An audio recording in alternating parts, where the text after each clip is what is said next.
අයිබං හැමෝටම සුබ සන්ධ්‍යාවක්. මම දවස් කීපයක් ඉඳලා ලයිව් එකක් එන්න ඕනේ. පොඩි කතාවක් තියෙනවා කතා කරන්න කියලා.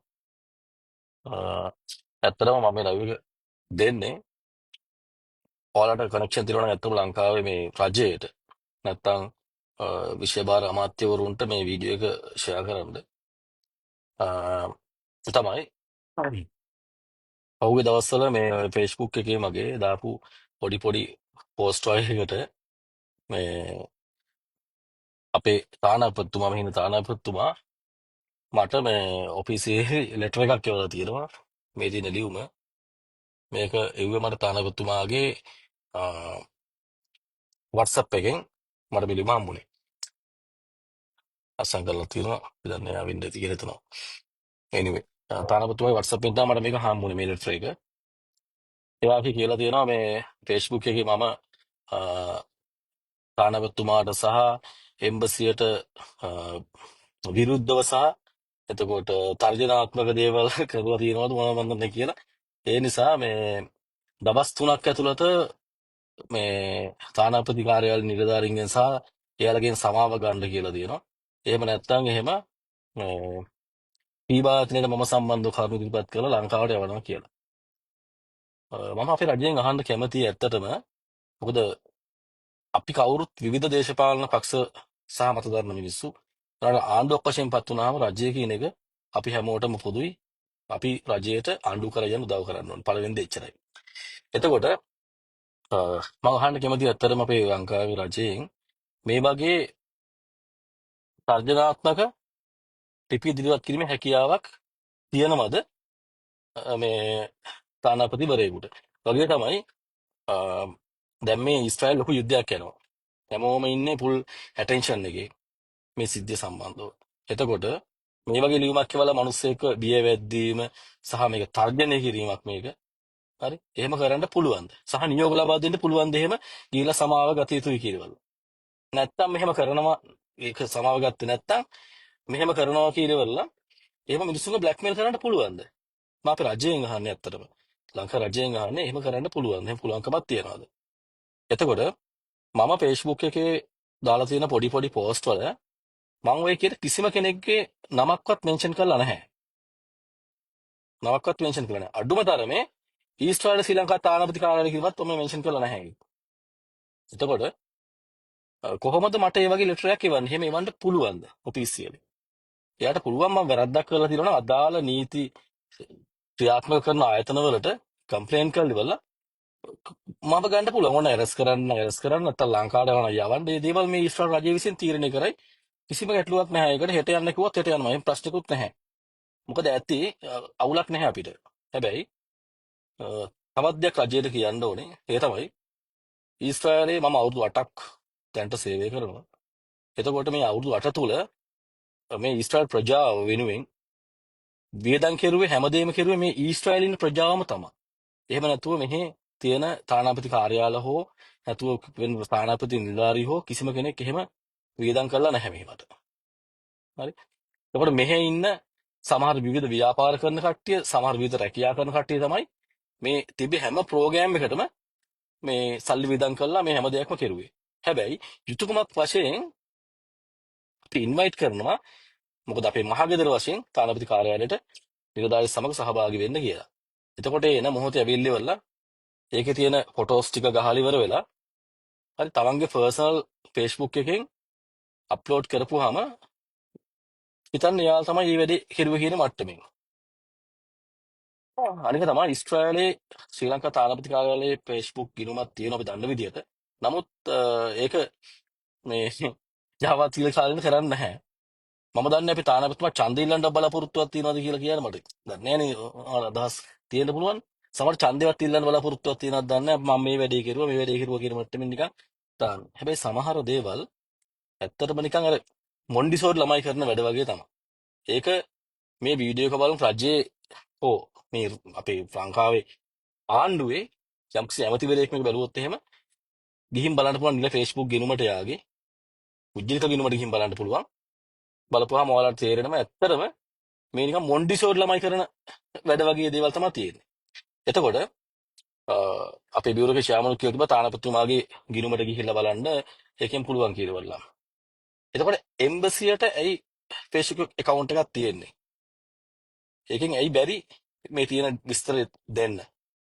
තව දෙයක් තමයි මේ අපේ විශේෂ ඇමතුමා විජිත හේරත්මතුමාටත් මෙහෙන් ඇත්තටම එන බොරු කියලා තියෙනවා.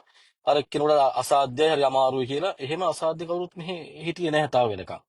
එතුමා පව් ඇත්තටම අර පාර්ලිමේන්තුවේ කියලා කිව්වා මේ අසාධ්‍යයි කියලා. ඇත්තටම ඇමතුමා මේ ඔබතුමාටත් බොරු කියලා තියෙන මේ මිනිස්සු. ඇත්තටම බොරු කියලා තියෙන. එතකොට අපේ තානාපතිතුමාගේ Facebook ගිණුමට එයා දාන මොන හරි දෙයකට ගිහිල්ල ඉවරලා මිනිස්සුන්ට විවිධාකාර අදහස් ඉදිරිපත් කරන්න පුළුවන්. ඒක හැකියාව තියෙනවා. වගේම තමයි මම වගකීමෙන් කියනවා රාජ්‍ය නිලධාරී අපි හොයන සල්ලි බදු මුදෙන් ජීවත් වෙන නිලධාරීන්ගේ යම්කිසි වැරද්දක් හෝ අඩුපාඩුවක් තිබොත් ඒක විවේචනය කිරීමේ අයිතිය අපිට තියෙනවා මහ ජනතාව හැටියට. ඒක වෙනස් කරන්න කාටවත් බෑ. ඒක කතාව ඒකයි. හරි. එතකොට කවුරු හරි කෙනෙක් ගිහිල්ලා පොඩි දෙයක් ලිව්වොත් එහෙම එයාට නොගැලපෙන දෙයක් චූටි හරි එයාව બ્લોක් කරනවා. දැන් මේ සමහරට මේ ලයිව් එකේ පල්ලෙහාට මිනිස්සු ලියයි. එතකොට අපේ ඇත්තම ලංකා රජයට බලන්න පුළුවන් මේ මිනිස්සු කීයක් දැන් මේ වෙනකොට બ્લોක් කරලා තියෙනවද කියලා. එතකොට මිනිස්සෙක් කොහොමද තොරතුරක් දැනගන්නේ? එයා ඒ account එකෙන් හරි. දැනගන්න විදියක් ඇත්තටම ඇත්තේ නැහැ. ඇත්තටම ඇත්තේ නැහැ. දැන් ගොඩක් කට්ටිය මම දැක්ක කියනවා අපිවත් બ્લોක් කළා අපිවත් બ્લોක් කළා අපිවත් block.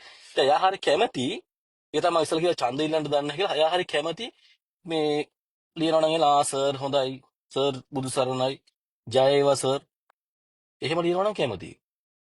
ඉතින් මේ රජෙන් ඉල්ලන් තියෙන මෙච්චරයි. අපිට මේ මාධ්‍ය වේදියෝ මෙහෙට එපා.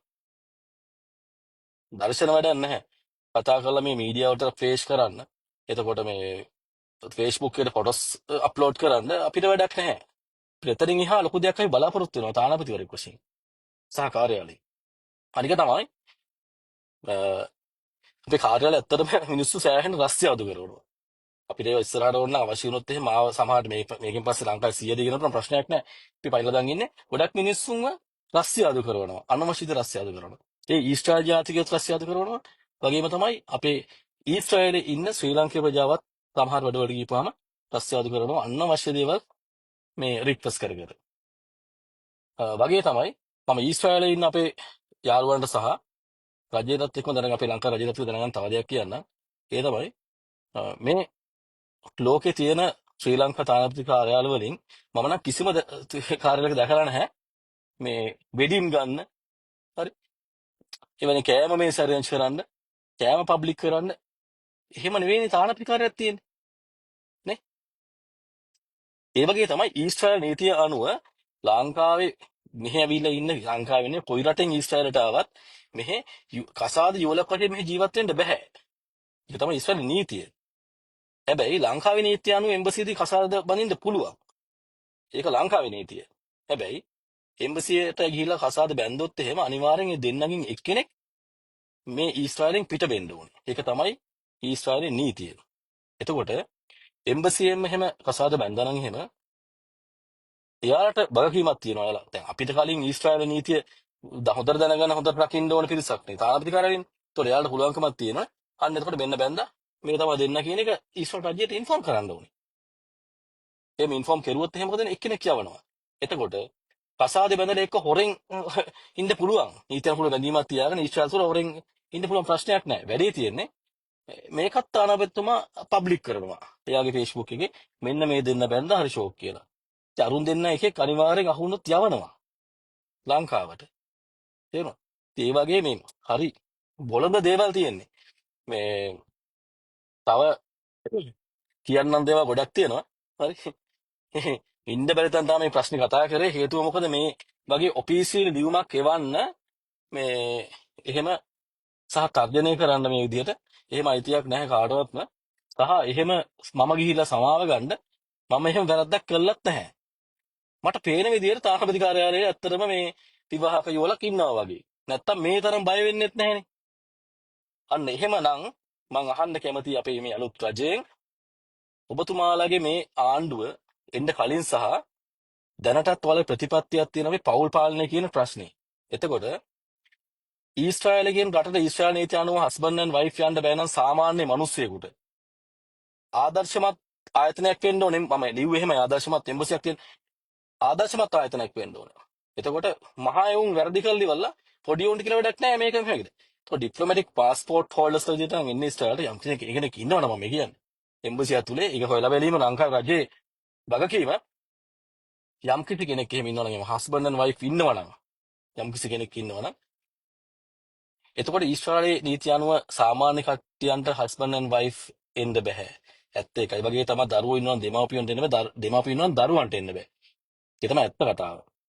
එතකොට තියෙන ප්‍රධානම ආයතනයේ වශයෙන් ඊශ්‍රායලය තුල ඒකට හස්බන්ඩ් ඇන්ඩ් වයිෆ් ඇවිල්ලා ඉන්නවා නම් ඇත්තට මේක ආදර්ශමත් තැනක් නෙවෙයි. පැහැදිලිවම ඇත්ත කතාව ඒකයි. ඉතින් අපි තවදුරටත් කියන්නේ මින් ඉස්සරහටත් මන්න ඇත්තටම මේ ප්‍රශ්නය දයන්න කැමති නැහැ. නමුත් මේ ලියුම නිසා මේ කතාවක් කියන්නේ නැත්තම් සමහර හිතයි කට අපි හරි බයෙන් කඩවහන් හිටියා කියලා. වගේ තමයි වගකීමෙන් තව දෙයක් කියන්න.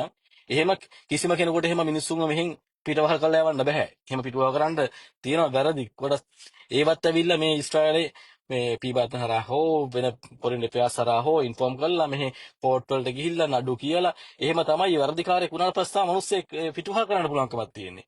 ඒවත් මේ Facebook එකේ ගිහිල්ලා එයාගේකට මේ පොඩි දෙයක් ලිව්වා කියලා මිනිස්සුන් එහෙම යවන්න පුළුවන්කමක් මෙහි නීතියක් එහෙම නැහැ. හරි? ඒකින්ද කිසිම කෙනෙක් ඒවට බය වෙන්න එපා. මම දන්නවා ගොඩක් කට්ටිය බය ඉන්නේ කට වහන කියලා. හැබැයි ගොඩක් කට්ටිය දන්නවා ඉතින් මේක නිකන් අර පොඩි නිකන් බොළඳ නිකන් ඉස්කෝලේ හතේට අර කොල්ලෙක් දාපු වීඩියෝ ඒ වගේ නිකන් ඉස්කෝලේ හතේ යට ලව් කරන කාලේ සීන් එකක් වගේ ප්‍රශ්නයක් මෙතන තියෙන්නේ කියන එක. anyway අපි ඕනේ ආදර්ශමත් ආයතනයක්. ඒක නිර්මාණය කරන්න ඕනේ ලංකාවේ රජය. අපිට මේ රජයට ගොඩක් දුරට ඇඟිලි දික් කරලා මේ ප්‍රශ්න සම්බන්ධව කතා කරන්න බෑ. හේතුව මොකද මේ රජයේ අලුත් රජයෙන් එවපු මේ නිලධාරී නෙවෙයි මේ. අන්න ඒ නිසා හැබැයි අපි ඉල්ලීමක් කරනවා රජයෙන් මේ නිලධාරීන්ට අවශ්‍ය උපදෙස් ලබා දෙන සහ මේ වගේ තමන්ගේ බලය පාවිච්චි කරලා හරි මේවා අවභාවිතා කරන්න එපා කියලා කියන්නේ. අවභාවිතා කරන්න එපා කියලා කියන්නේ. මොකද මේක ලොකු ප්‍රශ්නයක්. දැන් යුද්ධයක් තියෙන රටක මිනිස්සුන්ට මේ වගේ ලෙටරයක් කියවනවා කියලා කියන්නේ සමහරට යාට හිතෙන්නේ නැතුව ඇති මේ ලියුම ගහද්දි මොකද්ද මේ මම මේ කරන්නේ කියන එක. මේක පහ පට්ට මෝඩ වැඩක්. මං ගාව ඩොකියුමන්ට් තියෙනවා. මම මේකට රිප්ලයි එකක් දුන්නා එයාට ලෙටර් එකකින්ම. මොකද ලෙටර් එකකින් ආපු දෙන්න එපේ. මට WhatsApp එකෙන් ඒක තිබ්බේ. මං අර WhatsApp එකෙන් උච්චාවා. ඊට අමතරව මම එම්බසි මේල් එකටත් මම මේල් එකක් දාලා තියෙනවා. මේ මගේ රිප්ලයි ටික. හැබැයි ඊශ්‍රායල ජීවත් වෙන ප්‍රජාව හැටියට මේකේ හැම දෙයක්ම මේ අද වෙනකන් මිනිස්සෙක් සතුටින් හිටියා නම් මයින්ඩ් එක රිලැක්ස් කරගත්තා නම් මේකේ ෆන්ක්ෂන් එකක් තිබ්බා නම් ක්‍රිකට් මැච් එකක් තිබ්බා නම් මියුසිකල් එකක් තිබ්බා නම් දානයක් තිබ්බා නම් පින්කමක් තිබ්බා නම් එතකොට බාහිර රටක් තිබ්බා නම් පොසොන් රටක් තිබ්බා නම් ඔය කියන හැම වැඩසටහනටම වියදම් කෙරුවේ අපේ මේ ඊශ්‍රායලයේ ඉන්න ශ්‍රී ලංකීය ප්‍රජාව. හැබැයි අපි හැම මොහොතකම අමතක කරන්නේ නැතුව එම්බසියට අපි හැම කෙනෙක්ම ඉන්ෆෝම් කරුවා මේකට සහභාගී වෙන්න කියලා. ඒ සහභාගී වුණා. අන්නේ සහභාගී වීම කලින් බලපු හිටපු තානාපතිවරුත් එක්ක ගත්තොත් මම දකින්න හොඳ දෙයක් එහෙම කියන්න ඕනේ. කලින් හිටපු තානාපතිවරුන්ට වඩා ඇත්තටම සහභාගී වීම අතින් ගත්තොත් එහෙම මේ තානාපතිතුමා හැමතැනටම සහභාගී වුණා. හැබැයි ඡන්දේ ඉල්ලන්න දන්නේ නැහැ ෆොටෝ ගහලා දාලා තියෙනවා. එහෙනම් අපි ගිහිල්ලා නම් thank you හැමෝටම මේක අනිවාර්යෙන් රජයේ අපේ ඇමතිතුමකුට බලන්න සලස්සන්න.